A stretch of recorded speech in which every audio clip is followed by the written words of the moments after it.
नई सुबह के साथ शुरू होती है, एक नई जिंदगी एक नए अंदाज के साथ। लेकिन जिंदगी का अंदाज अगर बिगड़ जाए तो फिर नए अंदाज से जीने के बारे में क्या आपने कभी सोचा है? जिंदगी जिंदा दिली का नाम है। जो इंसान लाख मुश्किलों का सामना करते हुए धैर्य और हिम्मत से काम लेता है, असली सिकंदर वही है।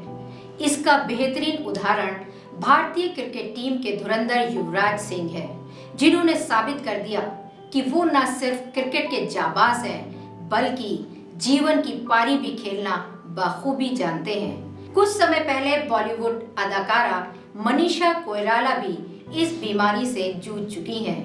कैंसर जैसी बीमारी को लोगों ने हवा बनाकर रख दिया है। कैंसर जैसी बीमारी का निवारण है बस धैर्य और हिम्मत।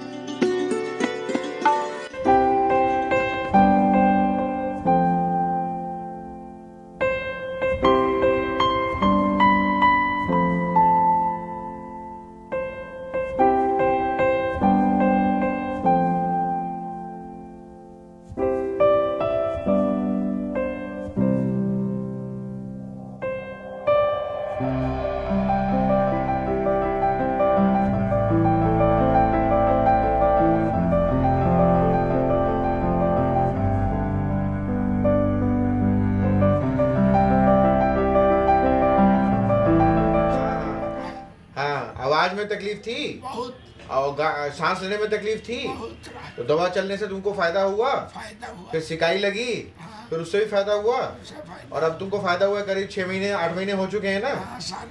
7 महीने हो गए। ठीक है, बढ़िया है। तो अभी तो तुम चेस्ट का अपनी फेफड़े की तकलीफ की इलाज करा रहे हो। ये कैंसर लैरिंग्स के पेशेंट हैं। ये इनका 6-7 महीने पहले इलाज हुआ था और he had advance growth and but ये जो है कीमोथेरेपी और रेडियोथेरेपी से इनको काफ़ी फ़ायदा हुआ। शुरू में ही काफ़ी फ़ायदा हो गया था और उसके बाद इनका जब रेडियोथेरेपी हुआ तो उनको कंप्लीट रिस्पांस आया और आज करीब 1 साल से इनका जो है रेडियोथेरेपी रिस्पांस अभी तक बरकरार है and we are keeping a strict follow up of the यहाँ पे पेशेंट। गांठ नहीं है ना? अब गांठ नहीं है यहाँ, बिल्कुल नहीं है। यहीं पे थी तुम्हारी गांठ? हाँ, अब तुम्हें कोई तकलीफ नहीं है? कोई भी तकलीफ नहीं है? अब हम बिल्कुल ठीक है। मैं पिछले कई 4-5 सालों से पान गुटखा मसाला खाता चला आ रहा था। धीरे धीरे मेरे प्रॉब्लम नहीं हुई।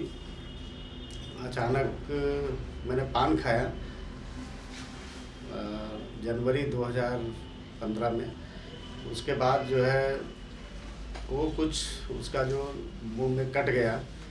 उसके बाद मैं सो गया। सोने के बाद में सुबह ही जब जगा तो एक लेयर मुंह से वो गायब मिली। फिर जो है डॉक्टर नीरज टंडन को रेफ़र किया। मैंने सब कुछ छोड़ दिया, गुटखा पान मसाला ये सब जाता है डॉक्टर नीरज टंडन को। इन्होंने बहुत ही मेहनत से और इनके किए मार्गदर्शन पर ही हम चले और ये बीमारी कोई लाइलाज नहीं है, इसका इलाज है अगर टाइम से दवा खाएं।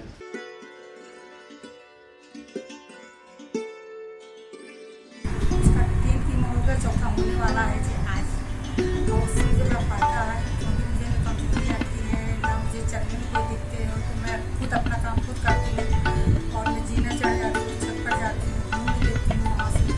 उसके बाद जो भी मुझे खाना पसंद आता है वो मैं खाना खाती हूँ और मेरे बाल सब झड़ गए हैं। मैं उसमें भीग लगा के खाती हूँ तीनों चढ़वाने के लिए और जी इसको खोल करके खा रही हूँ।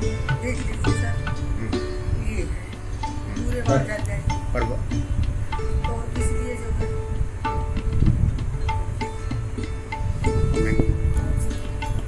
बहुत फायदा है इससे।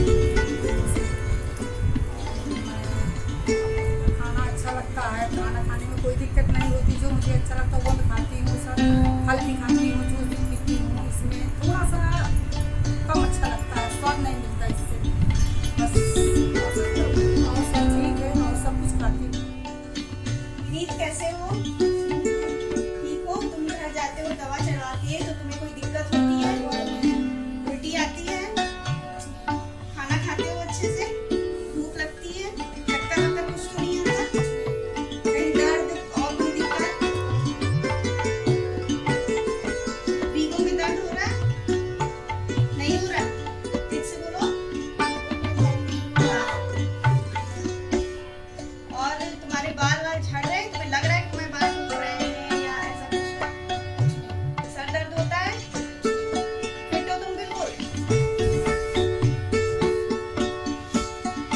हमारी गांठ भी कम हो रही है।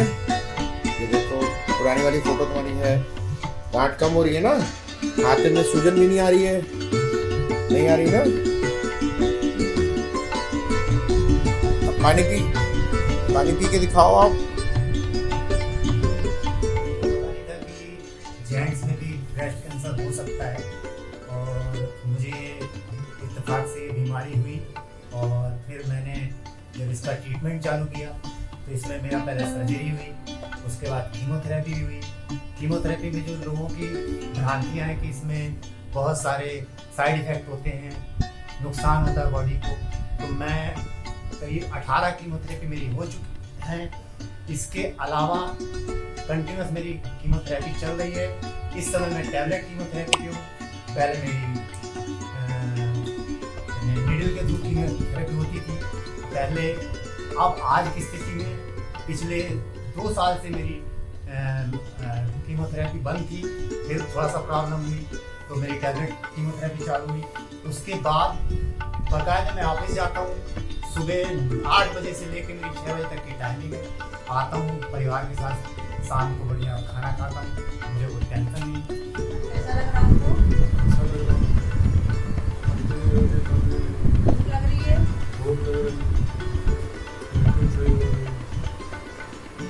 दवा से आराम है ना आपको? भूख तो भूख लग रही है? खाना खा रहे हैं? फल वगैरह सब खा रहे हैं? आपको कोई दिक्कत नहीं? चौथी बार कीमो लग रही है आपकी? कोई दिक्कत नहीं है आपको? आप इस उम्र में भी लगवा रहे हैं। आपकी उम्र कितनी है? 70 में।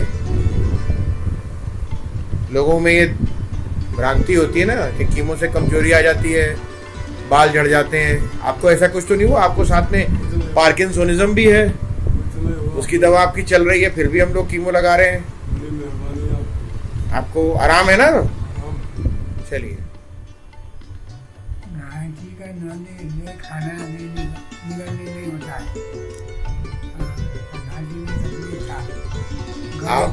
आपको कब इलाज हुआ था? 2004 में। हाँ, तब तकलीफ था आपको? फिर उसके बाद फिर आकर के आपका कीमो लगा, सिकाई हुआ और उसके बाद फिर आपको आराम हो गया। ये 2005 में हुआ था। 2005 में। और 2005 से फिर आप हमको दिखाने बीच में गायब हो गए, नहीं आए। फिर अब आ रहे हो 2019 में, 18 में आए, 19 में आ रहे हैं। तो अभी कितने साल हो गए? 14 साल से आपकी सिकाई हुई, कीमो लगी, सब बिल्कुल अब ठीक है। नहीं, जांच भी आपकी ठीक आती है हर बार, ठीक है ना? चलो, तो आपको कुछ कहना है पब्लिक को? मतलब कोई संदेश, मतलब बाकी लोगों को, बाकी मरीजों को कोई संदेश देना है कि आप लोग क्या करना चाहिए? मतलब क्या संदेश देंगे आप लोगों को? वैसे नेपाल के लोगों को सिकाई करानी चाहिए। तो हर आदमी को तकलीफ होने से सिकाई कराना चाहिए। हाँ, मतलब जिनको ये बीमारी हो, हाँ, तो डरना नहीं चाहिए। और फायदा होता है।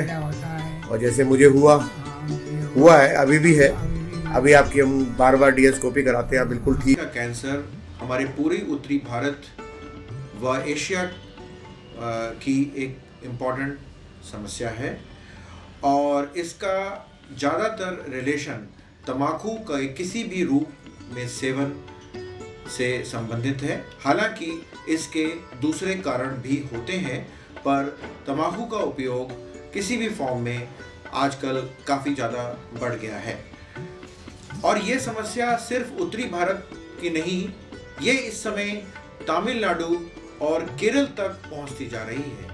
हमारे देश में हर साल 5 लाख से भी अधिक मुंह और गले के कैंसर के मामले सामने आते हैं और इतनी भयावह समस्या होने के बावजूद भी लोग, छोटे छोटे बच्चे इसका सेवन करने से नहीं डरते हैं। तंबाकू का किसी भी फॉर्म में सेवन जो है वो बहुत हानिकारक होता है, जैसे कि गुलमंजन जो लेडीज़ करती हैं, और उसमें भी तम्बाकू होता है।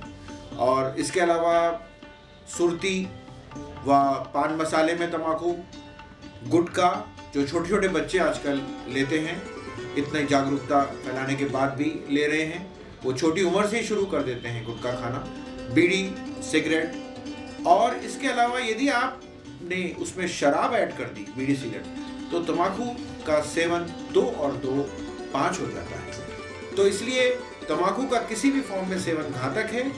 और ये जरूर आपको मैं बताना चाहूँगा कि यदि आप ये वीडियो देखने के बाद अपना तम्बाकू छोड़ना चाहें, तो जैसे जैसे आप छोड़ेंगे, दिनों दिन ये समस्या कैंसर होने, यदि आपको कैंसर नहीं हुआ है तो ये समस्या धीरे धीरे कम होने लगेगी।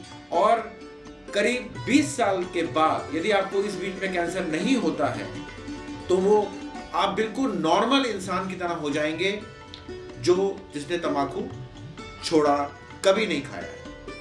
तम्बाकू के अलावा दूसरे भी तत्व हैं, जैसे नुकीला दांत व शराब व ज़्यादा गर्म खाना, मिर्च मसाले वाला खाना, तो ये भी तत्व हैं जो कि कैंसर के अलग अलग मुंह में अलग अलग एरियाज हैं, व गले में, स्वर नली में, खाने की नली में, फेफड़े में और मूत्राशय तक, मतलब यूरिनरी ब्लैडर तक ये पहुंचता है इसका असर। तो ये मैसेज आप लोगों के लिए है। यदि आपने बीड़ी या सिगरेट जिंदगी में यदि 25 साल तक लगातार पी ली है, तो आपको कोई ना कोई प्रॉब्लम होगी, जो कि कैंसर भी हो सकता है।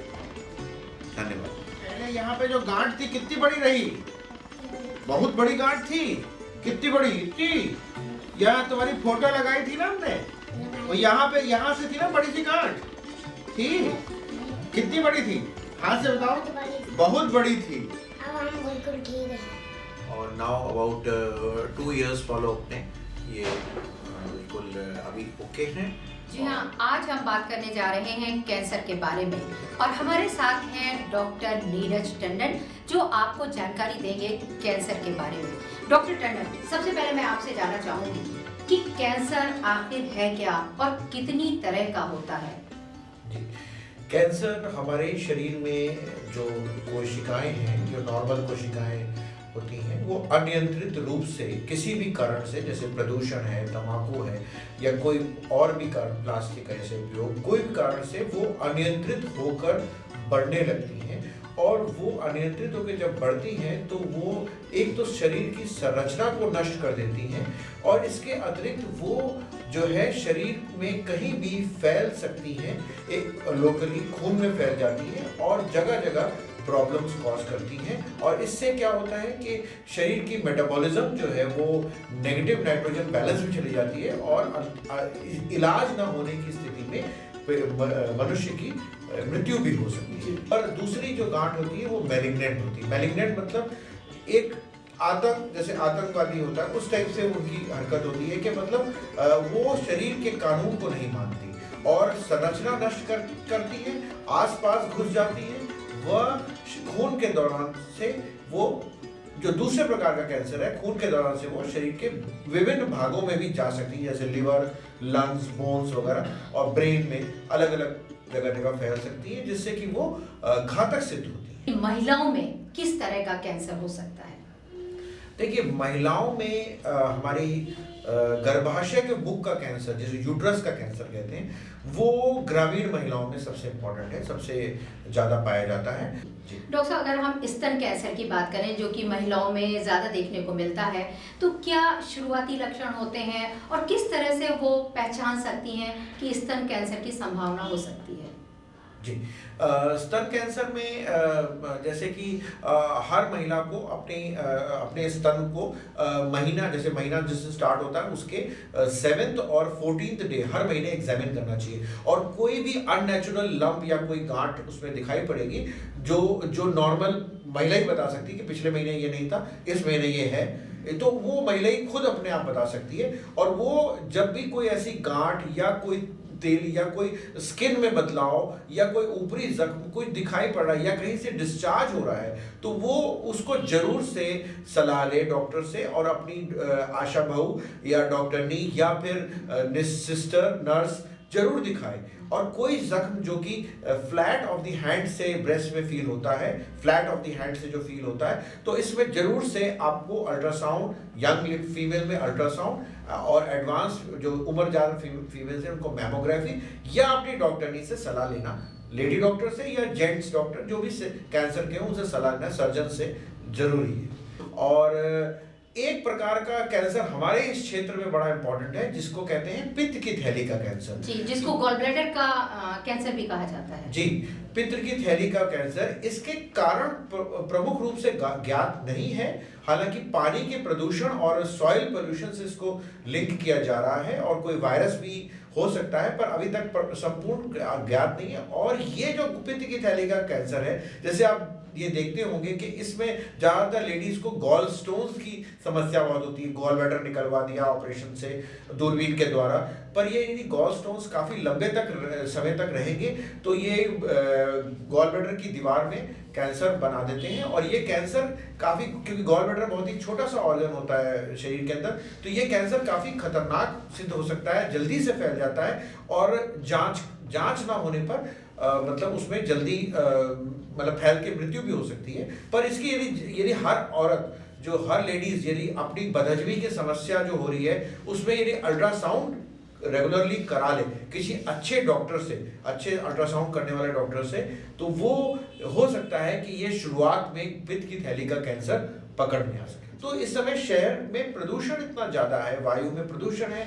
पानी में प्रदूषण है, सॉइल में प्रदूषण है, हमारी फल सब्जियां हर चीज प्रदूषित आ रही हैं, और इसके कारण कब किसको कैंसर हो जाए इसके बारे में पता नहीं। प्लास्टिक का इस्तेमाल बहुत ज्यादा बढ़ गया है। ये प्लास्टिक जो है हर तरीके से प्रदूषित कर रहा है, हमारी सॉइल को प्रदूषित कर रहा है, हमारी मिट्टी के, हमारे वातावरण को प्रदूषित कर रहा है। जगह जगह प्लास्टिक की पन्नियां पड़ी देखते हैं। इसके अलावा ये लोग आजकल जो लोग प्लास्टिक की पन्नी में चाय पीते हैं, ये गर्म चीज के संपर्क में जब प्लास्टिक आता है तो प्लास्टिक में से केमिकल निकल के चाय के अंदर चला जाता है, और बाद में जो है ये लिवर का एक बहुत इंपॉर्टेंट कैंसर कॉज करता है। डॉक्टर साहब, जैसे कि आपने पहले जिक्र किया कि गर्भाशय का कैंसर ग्रामीण क्षेत्रों में ज्यादा होता है, उसकी क्या वजह है? क्या जानकारी और जागरूकता की कमी है? जी, कोई ग्रामीण लेडीज होती है जो उनको यदि योनि मार्ग से पानी वगैरह आता है तो वो बड़े डॉक्टर को नहीं दिखाती, वो आशा बहू को या मतलब कई बार दिखाती हैं, और वो क्लियर कट डॉक्टर के पास नहीं जाती, वो टालती रहती हैं और दवाइयाँ कोई भी खा के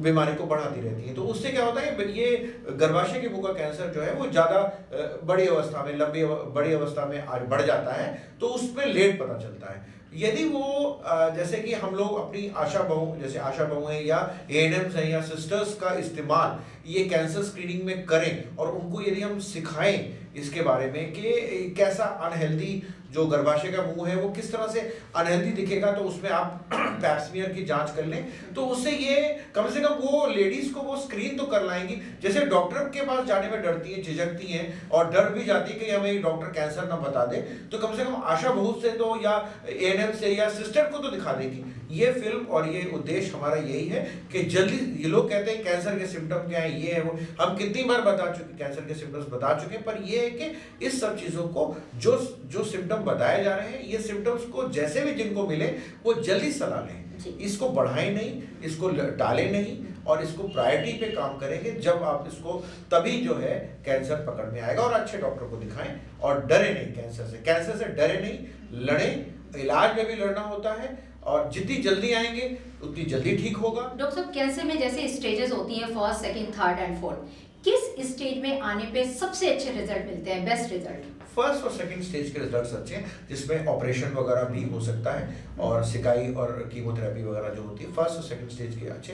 हालांकि थर्ड और फोर्थ स्टेज में भी रिजल्ट्स आते हैं, पर फोर्थ में थोड़ा सा खराब होते हैं। पर ये है कि इसका ये मतलब नहीं कि आप जो है इलाज ना कराएं, क्योंकि हम कम से कम पेशेंट को क्वालिटी लाइफ तो दे सकते हैं, मतलब उनकी लाइफ तो इम्प्रूव कर सकते हैं, क्वालिटी तो बढ़ा सकते हैं, उसके जो सिम्टम्स हैं उससे उसको मुक्ति दिला सकते हैं, उसके पेन को, उसकी प्रॉब्लम्स को मुक्ति दिला सकते हैं, चाहे वो 6 महीने के लिए हो, उसके लिए तो ये बोन होगा।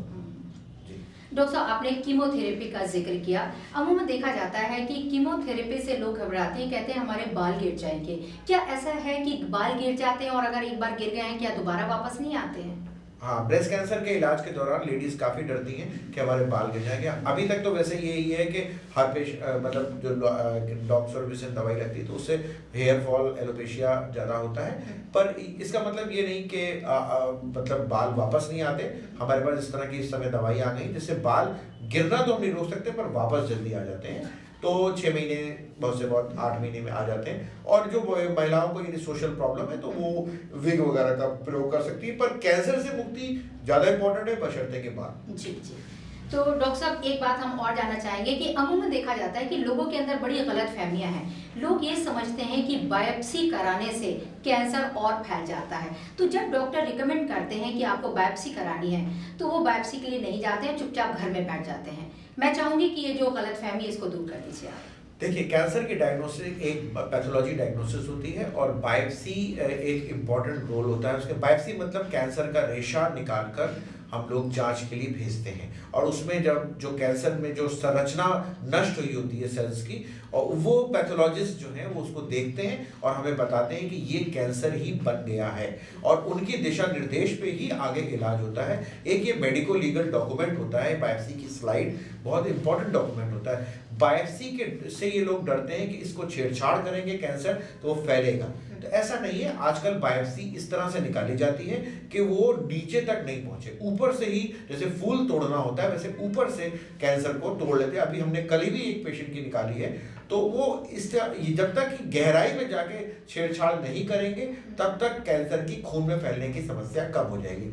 हाँ, उसको ऊपर से यदि काट लेंगे तो उसमें फैलने की समस्या नहीं होती है, ना के बराबर होती है। डॉक्टर साहब, क्या कैंसर से बचने के लिए प्रतिरोधक क्षमता स्ट्रांग होनी चाहिए? जी, हमारी इम्यूनिटी की हार ही कैंसर का कारण है। हमारी जो बॉडी जो है कोई भी स्ट्रेस लेती, इतनी स्ट्रेसफुल लाइफ है आजकल और हमारा खान पान का किसी को होश नहीं रहता है, तो अपने खान पान में जैसे कि हम लोग को हरी फल सब्जियां और ये जो पीले नारंगी फल और जिसमें कैरोटीन्स ज़्यादा होते हैं वो सब फलों का प्रयोग करना चाहिए रेगुलर। थोड़ा सा अपने शरीर पे ध्यान देना चाहिए, अपने शरीर की मतलब इम्यूनिटी को बढ़ाने के लिए टाइम से सोना चाहिए, थोड़ा सा स्ट्रेसफुल लाइफ को कम करें। देखिए, पैसा ही कमाना ज़िंदगी का उद्देश्य नहीं है और अपनी लाइफ भी इम्पोर्टेंट है, और इसीलिए आप जो थोड़ा योगा करें, थोड़ा मतलब मेडिटेशन करें, ये सब चीज़ों से थोड़ा सा ये रहता है कि आदमी अपने प्रेशर से, जो स्ट्रेस है उससे मुक्ति लेता है। नींद अच्छी ले और नींद पे ध्यान दे, और बाकी सब जो आपको प्रयोग चीज़ें बताई गई हैं, जो इसका प्रयोग ना करें उसका प्रयोग, उसका ध्यान दें, तो उससे क्या होता है आपकी इम्यूनिटी स्ट्रांग रहती है। और इम्यूनिटी, कैंसर एक इम्यून डिजीज है, हमारी इम्यूनिटी की हार ही कैंसर को न्योता देती है। डॉक्टर, ये भी मैं आपसे जानना चाहूंगी कि किस तरह की सावधानियों को बरतना चाहिए? हाँ, वो मैंने आपको सब बताई दी है। बहुत प्रचुर मात्रा में फल सब्जियों का प्रयोग, व्यवस्थित व्यायाम, योगा, मेडिटेशन, स्लीप और मॉर्निंग वॉक इम्पॉर्टेंट है। हफ्ते में 2 बार कर लीजिए। कहते हैं कि करिए योग और रहिए निरोग। अभी हम बात कर रहे थे डॉक्टर नीरज टंडन से, और अब मैं आपको टिप्स देना चाहूँगी। Eat vegetables, avoid fast food, drink plenty of water, eat less and walk more. हमारी कामना आपका आनंदमय जीवन। Take care.